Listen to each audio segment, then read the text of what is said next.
Olá, boa noite. Vamos dar início a mais um dia do grupo de estudo das obras básicas da Escola Espírita Francisco Xavier. Vamos iniciar com a nossa prece. Amado Senhor Jesus, é com muita alegria que mais uma vez em pensamentos nos reunimos em seu nome. Abençoa, Senhor, os nossos propósitos de aprendizado, para que possamos utilizar as nossas reflexões no nosso aprendizado atual. Que o Teu amor continue iluminando a nossa vida e que ele possa sempre encontrar eco em nossos corações. Que assim seja. Olá! Mais uma vez aqui estamos juntos para darmos prosseguimento ao estudo do Livro dos Espíritos, do grupo de estudo das obras básicas da Escola Espírita Francisco Xavier. Nós já estamos estudando esse livro há 5 anos, já passamos pelo Evangelho segundo o Espiritismo, já estudamos o Céu e o Inferno e agora já alcançamos o livro quarto livro, ou a quarta parte do Livro dos Espíritos. E essa parte do livro que contém 2 capítulos, nós já estudamos o primeiro capítulo. Essa parte, o livro quarto, trata das esperanças e consolações. Os 2 capítulos são, capítulo 1, Penas e Gozos Terrenos, que nós já passamos por ele, com os seus 6 itens. Estamos no capítulo 2, Penas e Gozos Futuros. Já vimos nesse capítulo o nada, a vida futura, intuição das penas e dos gozos futuros, intervenção de Deus nas penas e recompensas, natureza das penas e dos gozos futuros, penas temporais, expiação e arrependimento, e agora estamos no item duração das penas futuras. E já atingimos a pergunta 1009, que é uma pergunta extensa. Nós já vimos que ela já foi respondida até aqui por 3 espíritos. 3 espíritos já deram cada um a sua resposta à pergunta de Kardec. E hoje nós vamos continuar vendo quem é o 4º espírito, quem foi a 4ª pessoa que continuou respondendo ao questionamento de Kardec. Vamos lá ver quem foi hoje, né? Vamos abrir aqui. Então, nós já vimos aqui que essa pergunta, né, ela já foi respondida por Santo Agostinho, por Lamennais, por Platão. Na semana passada foi quem nós vimos a resposta. E hoje nós vamos dar seguimento para ver quem é que continuou, né? Voltando lá a pergunta de Kardec, que é, na verdade, uma pergunta resumo, que ele começa na pergunta 1003, nesse item, que é a última pergunta desse item, duração das penas futuras, que começa na pergunta 1003. E eu fiz um resuminho aqui.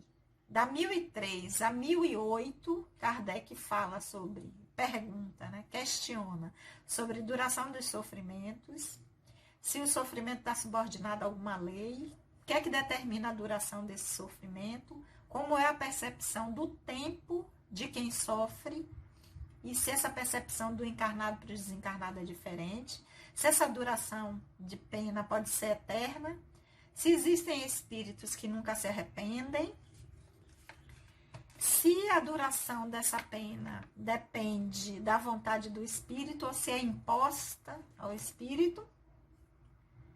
E fechando na 1009, depois que ele pergunta tudo isso, os espíritos responderam, e nós já vimos aqui, né? Quem não acompanhou ainda é só ir lá no canal e ver os vídeos anteriores com as outras perguntas. Ele fecha, faz um resumo das questões anteriores perguntando.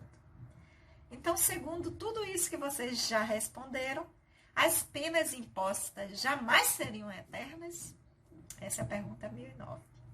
Já vimos o que Santo Agostinho respondeu. Quem está chegando agora também volta nos vídeos anteriores para ver. Já vimos o que Lamennais respondeu. Já vimos o que Platão, nosso filósofo das ideias, respondeu na semana passada. E vamos ver agora, vamos descobrir quem é que vai responder essa última parte da pergunta. Ou quem vai dar a sua resposta, né? Que não é a última parte. Todos estão respondendo a mesma coisa, agora cada um dando a resposta conforme o seu entendimento. Então vamos lá. A resposta de hoje. Então, segundo isso, as penas eternas não existem? A resposta: gravitar para a unidade divina, esse é o objetivo da humanidade. Para atingi-la, 3 coisas lhe são necessárias: a justiça, o amor e a ciência. 3 coisas lhe são opostas e contrárias: a ignorância, o ódio e a injustiça.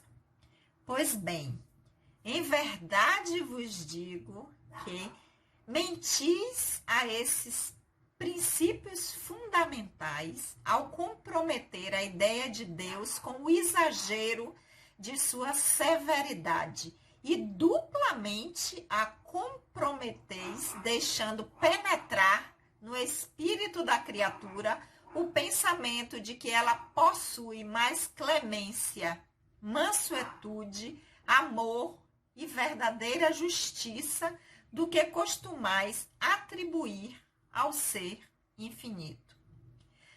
Destruís mesmo a ideia de inferno, tornando-a ridícula e inadmissível às vossas crenças, como é para os vossos corações o horrendo espetáculo das execuções, das fogueiras e das torturas da Idade Média. Mas como? É quando a era das represálias cegas já foi superada pelas legislações humanas que esperais mantê-la numa forma ideal? Oh, crede-me, irmãos em Deus e em Jesus Cristo.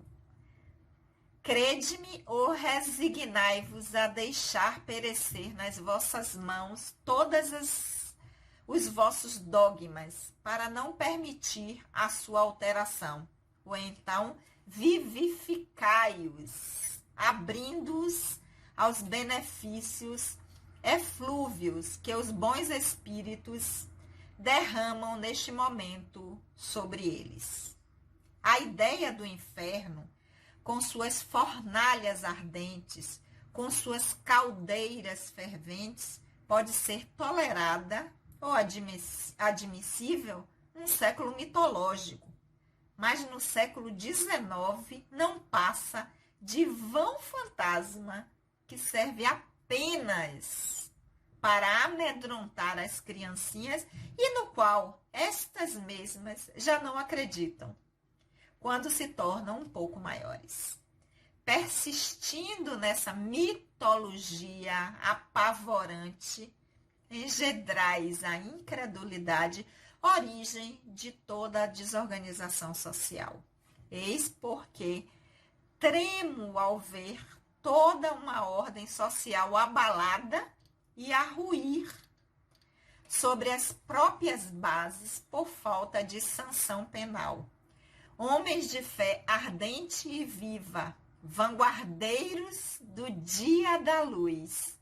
Ao trabalho, pois, não para manter velhas fábulas atualmente desacreditadas, mas para reaviver e revitalizar a verdadeira sanção penal sobre formas que correspondem aos vossos costumes, aos vossos sentimentos e às luzes da vossa época.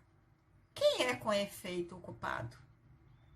É aquele que por extravio, por um falso impulso da alma, se afasta do objetivo da criação, que consiste no culto harmonioso do belo e do bem idealizados pelo arquétipo humano, pelo homem-deus, por Jesus Cristo. Qual é o castigo? É a consequência natural decorrente desse falso impulso. Uma quantidade de dores necessárias para fazê-la aborrecer da sua deformação, pela prova do sofrimento. O castigo é o aguilhão que excita a alma pela amargura a voltar-se para si mesma, a retomar o caminho da salvação. O objetivo do castigo não é outro senão a reabilitação. Querer que o castigo seja eterno por uma falta que não é eterna é negar-lhe toda a razão de ser. Oh, em verdade vos digo, cessai de pôr em paralelo na eternidade o bem, essência do Criador, com o mal, essência da criatura. Isso seria criar uma penalidade injustificável.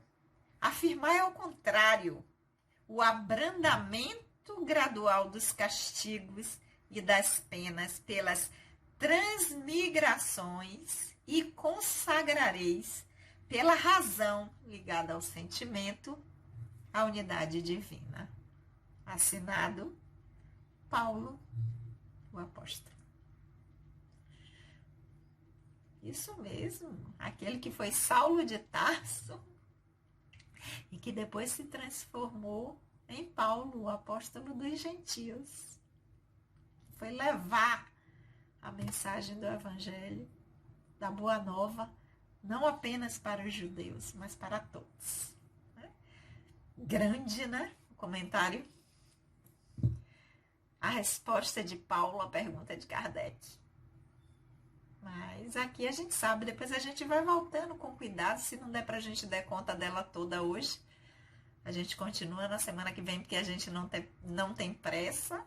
Então vamos voltar à pergunta de Paulo. A resposta, desculpe, de Paulo, a pergunta de Kardec. E eu fui fazendo alguns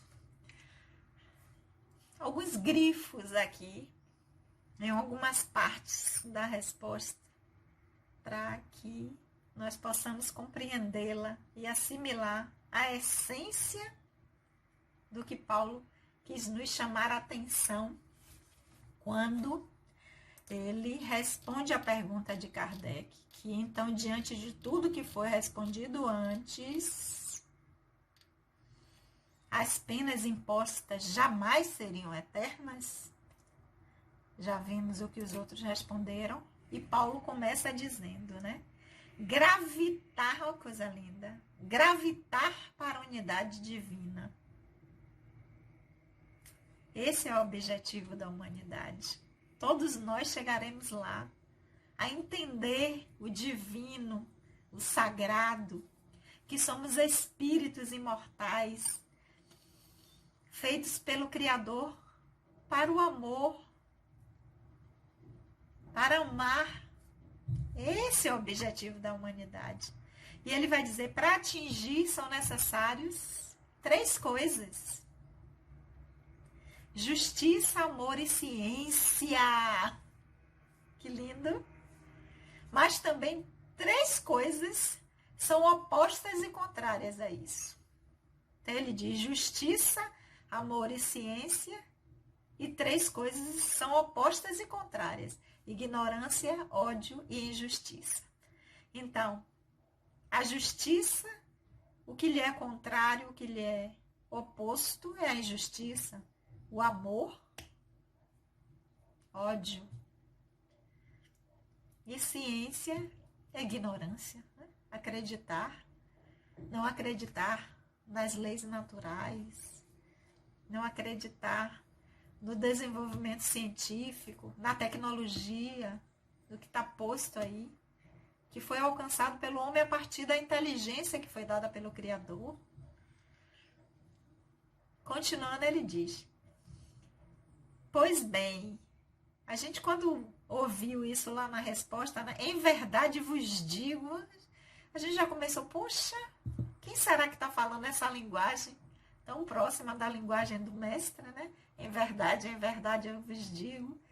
E Paulo continua, pois bem, em verdade vos digo que mentis a esses princípios fundamentais ao comprometer a ideia de Deus com o exagero de sua severidade. Eu gosto dessa parte, eu grifei logo isso, né? Porque eu sempre falo isso. Eu trago nos meus trabalhos essa reflexão de que o Criador e a ideia de Deus que nós temos são coisas diferentes. O Deus que nós temos é a ideia de Deus que nós conseguimos alcançar. E mesmo essa ideia, quando ela ainda está clara, quando ela ainda é uma ideia que traz presente essa nossa incapacidade de compreender, como está lá dito no Livro dos Espíritos, que é penetrar algo que a gente não quer, a nossa essência enquanto espírito, não é possível ainda compreender no estágio que nós estamos. No estágio que nós estamos, nós temos uma ideia de Deus. Então, Paulo reforça isso quando ele diz, em verdade eu vos digo que mentis a esses princípios fundamentais de justiça, amor e ciência, e comprometemos a ideia de Deus que nós temos, que é bom, soberanamente bom, justo, todo-poderoso, ao colocar essa severidade de pena eterna, porque nós estamos atribuindo isso ao Criador, e não é. Na nossa ideia de Deus, antes comportava esse Deus severo que castigava eternamente. E ele vai dizer, duplamente nós comprometemos a ideia de Deus se chegarmos a considerar essa ideia de que a penalidade seria eterna, deixando penetrar no espírito da criatura o pensamento de que ela tem mais clemência do que Deus. Porque se até as nossas leis são flexíveis, até as nossas leis, se aquele que foi acusado, ele demonstra um bom comportamento, ele pode ter progressão de pena, ele pode diminuir, ele pode sair por bom comportamento, ele pode ter regimes diferentes, fechados, semiabertos. Quer dizer, se nós temos essa clemência, se nós conseguimos ter essa ideia de que um comportamento diferente pode diminuir uma penalidade imposta, como é que nós vamos negar isso a Deus? Então, ele diz que deixar penetrar isso no pensamento é achar que nós temos mais clemência do que Deus. Mansuetude, amor e verdadeira justiça, que é o que a gente costuma atribuir como atributo de Deus, isso é contrário à pena eterna. Destruir mesmo a ideia do inferno, tornando-a ridícula e inadmissível às vossas crenças, né? Porque aqui no século XIX, como quando Kardec estava falando, que essa ideia de inferno, de queimar, isso já era inadmissível às nossas crenças já naquela época. Como é para os vossos corações o horrendo espetáculo das execuções, das fogueiras e das torturas da Idade Média? Então, o que é que ele está querendo dizer? Hoje, aqui, no século XIX, foi quando os espíritos responderam para ele. Para nós, essa ideia de queimar na fogueira, de execuções, de torturas, isso é inadmissível já para o homem. Chegou no nível de entendimento que já entende que isso é inadmissível. Aplicar essas penas. Então, como é que a gente acha que isso é inadmissível e ainda fica com a ideia de penalidade eterna? É isso que Paulo está chamando a atenção. Mas como? É quando a era das represálias cegas já foi superada pelas legislações humanas, porque não é mais permitido queimar ninguém, torturar. Que esperais mantê-las numa forma ideal, ainda acreditando que nas questões divinas isso permanece ainda? Quer dizer, os homens já evoluíram a tal ponto de entender que não se pode aplicar esses tipos de castigos, de tortura, de queimar.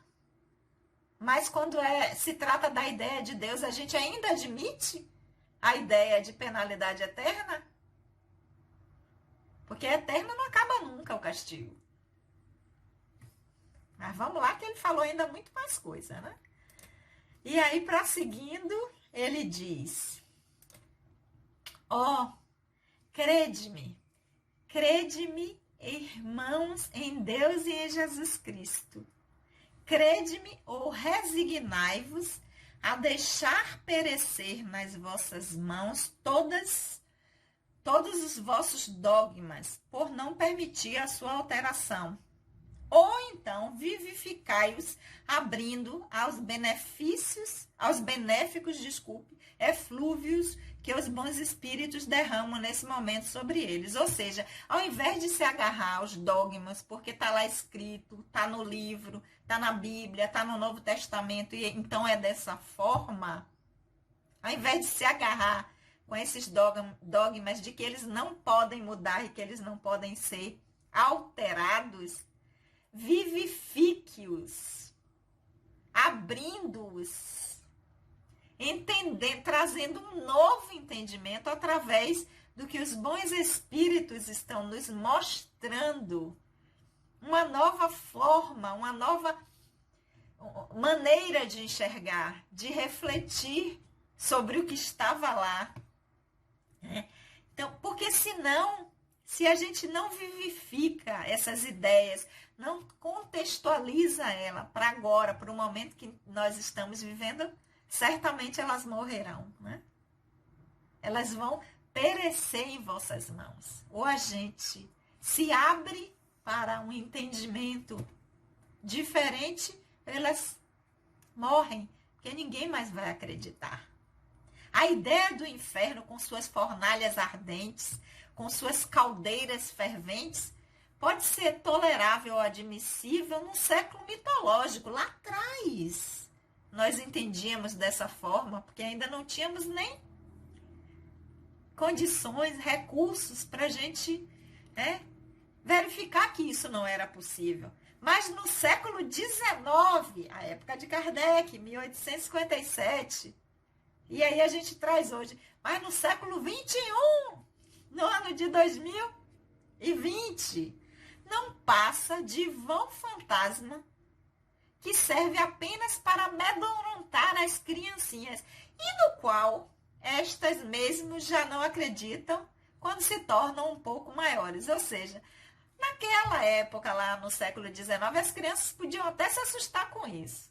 Mas hoje vai dizer para elas, elas vão, se fizer uma coisa errada, se brigar ou bater num amiguinho, que ela vai pro inferno. Ela vai rir. Porque se já naquela época ele diz que as criancinhas não se amedrontam com essas coisas, principalmente quando elas crescem, imagine hoje, século XXI. Então, persistindo nessa ideia, nessa mitologia apavorante, engendrais a incredulidade, a origem de toda a desorganização social. Porque se a gente persiste nessas ideias, nesse contexto mitológico de um tempo lá atrás, as pessoas vão dizer, tá vendo que isso não existe, é coisa de criança? Então isso favorece a incredulidade, favorece com que as pessoas se afastem do saber religioso, da ideia luminosa, da ideia do sagrado. Porque se a gente traz uma ideia ultrapassada, infantil, de séculos atrás, as pessoas dizem, faz sentido eu nem pensar sobre isso, né? Então ele diz que isso aumenta, facilita a incredulidade.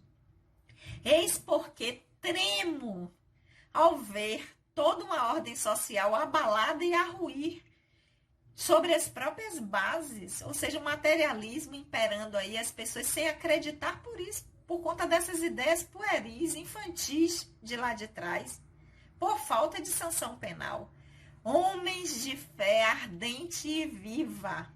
Olha como ele fala, coisa linda agora. Vanguardeiros do dia da luz. Ao trabalho, pois, qual é o trabalho? De trazer essas reflexões para o aqui, para o agora. Contextualizar, né? Fazer uma reflexão no hoje, não num pensamento mitológico infantil de séculos atrás. Então, ao trabalho, não para manter velhas fábulas atualmente desacreditadas, mas para reavivar e revitalizar a verdadeira sanção penal sobre formas que correspondem aos vossos costumes, aos vossos sentimentos e às luzes da vossa época. Então, vamos trazer para hoje, para a nossa vida, para esse momento atual, para o personagem que nós estamos agora utilizando enquanto espíritos imortais. Quem é com efeito o culpado? Ele fala. É aquele que por um extravio, por um falso impulso da alma, se afasta do objetivo da criação, que consiste no culto harmonioso do belo e do bem, idealizados por quem? Pelo arquétipo humano, pelo homem-deus, por Jesus Cristo. Então ele diz, o culpado não é ninguém. O culpado é nós nos perdermos, nos extraviarmos de um impulso da alma. E qual é o impulso natural da alma? Atendendo ao objetivo da criação, ao objetivo do Criador? O culto harmonioso do belo e do bem que Jesus nos trouxe, nos mostrou para facilitar, idealizados pelo arquétipo humano, pelo homem-deus, né, a linguagem de Paulo, por Jesus Cristo. Então, qual é o castigo quando a gente se afasta desse ideal do que é belo, do que é bom, do que é justo, que é adequado para mim e para o outro? Qual é o castigo? É a consequência natural decorrente desse falso impulso. Porque ir nessa direção é ir de encontro ao impulso natural que nós fomos criados. Ao impulso do Criador para que nós estejamos em harmonia com o que é bom, com o que é belo, com o que é justo. Então, a consequência natural do castigo é essa. Uma quantidade de dores necessárias para fazer essa alma se aborrecer dessa sua deformação, ou seja, de ir de encontro ao que é, ao para que foi naturalmente criada, pela prova do sofrimento. E com isso não se está dizendo que nós temos que sofrer, mas que nós temos que compreender o sofrimento apenas como um instrumento para nos recolocar de volta no caminho natural para a qual nós fomos criados. E esse tempo e esse tipo de sofrimento não é dado por ninguém. Ele é feito por nós mesmos.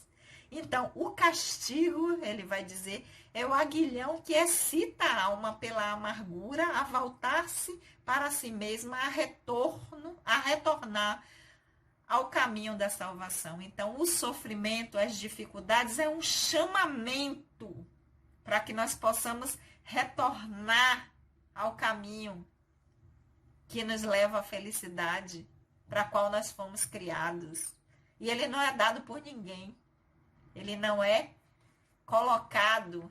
Somos nós mesmos que criamos as experiências que são necessárias ao nosso aprendizado. Ou seja, esse sofrimento ou essas experiências dolorosas, fomos nós que constelamos na nossa vida para que nós possamos voltar e entrar no caminho certo. E ele continua dizendo, querer que o castigo seja eterno por uma falta que não é eterna, porque se a gente disser que a falta, o ser vai continuar sempre e não vai modificar, a gente já viu na pergunta, na resposta, anterior, de que isso contradiz o Criador, porque ele não criaria algo que afetasse a sua criatura e não tivesse possibilidade de modificar. Então, essa premissa também já está falsa. Então, querer que o castigo seja eterno por uma falta que não é eterna é negar-lhe toda a razão. Não tem lógica. E a gente viu antes, no filósofo da razão pura, né? Não tem condição da gente achar que isso pode ser. E para fechar, ele diz, em verdade vos digo, cessai de pôr paralelo na eternidade o bem, que é a essência do Criador, com o mal, que é a essência da criatura. Ou seja, não a essência, mas que ainda a criatura ainda está no processo para transformar isso. Então, não vamos querer colocar isso paralelo. O bem, que é a essência do Criador, com o mal, que é ainda um estágio que a criatura está, um estágio de aprendizado que vai se dissolver, que vai passar por isso. Isso seria criar uma penalidade que é injustificável, né? A gente aplicar uma pena eterna para uma situação temporária. Isso seria uma penalidade injustificável, não tem. Contraria a justiça, né? O soberanamente bom e justo. Afirmar é o contrário. O abrandamento gradual dos castigos ou das penas, lidando dos sofrimentos, ou seja, das dificuldades e dos aprendizados desafiadores, porque isso é atualizar, contextualizar, não achar que é castigo, sofrimento, penalidade, não. São experiências desafiadoras que nós estamos sendo convidados. Afirmar o contrário, o abrandamento gradual dessas experiências ou desse sofrimento e dessas penas é a transmigração. Ou seja, ir e voltar sempre para poder fazer de novo aquilo que fizemos de forma que não foi adequada. Pela razão ligada ao sentimento, nós retornarmos à unidade divina. Então, vou ler de novo só o finalzinho. Afirmai ao contrário, o abrandamento gradual dos castigos e das penas pelas transmigrações, ir e vir, e consagrareis pela razão ligada ao sentimento, porque isso é lógico e é mais amoroso, a unidade divina. Assinado Paulo, o apóstolo. Então, mais uma resposta para clarear ainda mais que o aprendizado, né, não precisa ser pelo castigo, pelo sofrimento. Que nós podemos ressignificar isso. E que o tempo que ele vai durar é o tempo que é necessário para que nós entendamos que aquilo não faz bem nem para nós, nem para o outro. E que tomemos a atitude de fazer diferente. Ok, meus amores? Não acabou, não. Sério? Não acabou ainda. Nós ainda temos algumas reflexões que Kardec vai trazer o fechamento dessa pergunta. Então, ainda estamos nesse item da duração das penalidades. Semana que vem a gente volta, não sei se para concluir ou não, porque também as reflexões que virão ainda não são pequenas e a gente não tem pressa. Então, nós vamos encerrar por aqui hoje. Semana que vem nós damos prosseguimento aos nossos estudos. Agradecer a todos que estão aqui do nosso grupo de estudo das obras básicas da Escola Espírita Francisco Xavier, que fica na rua 1º de dezembro, número 16, na Cidade Nova, que quando acabar esse momento que a gente está vivenciando, nós estarmos juntos novamente, toda quarta-feira às 19 horas. Enquanto isso, a gente fica se vendo por aqui, aproveitando, abrindo para que outras pessoas possam também estar refletindo com a gente. Então, um beijo para o nosso grupo. Nilda, Gilmara, Juliana, Miriam, Lenildes, Lúcia, Maria, Railda, Leila, Néa, Antônia, Dinalva, Meire. Um beijo especial para Alice, Alicinha, hoje, e para todos que estão nos assistindo. Aqueles que ainda não se inscreveram, se inscreve no canal e quiser passar para outras pessoas para refletirem aqui com a gente. Semana que vem a gente está aqui junto, mas vamos orar?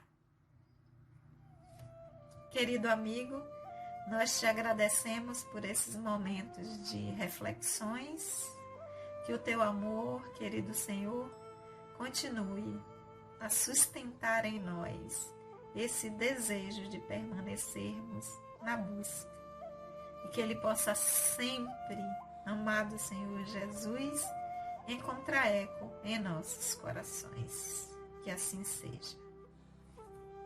Beijo, até a semana que vem.